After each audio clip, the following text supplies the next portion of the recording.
Another way how to verify whether the flows collector is receiving are good enough, you can start a flow quality analyzer in SSH console. So once you log in as a Flowmon user, you can run a command FQA, start listening port of 3000, with limited currently, or let's leave it default, so it will run for 5 minutes and have 300 space.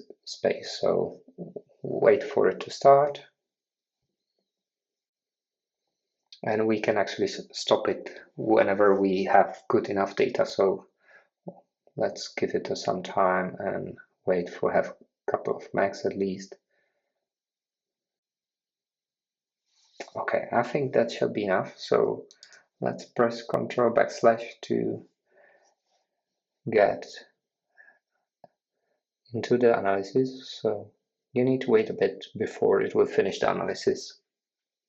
Anyway, even if we interrupt it, we should get some results, so you can see how it looks like, at least as an example. So if we go to top, you can see that some data feeds are missing, but we have uniform export, that's fine. Some templates are not being used, that's okay also, because we are sending some templates which are not exported.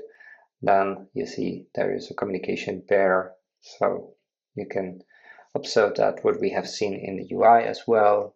Also some talkers, how much they send.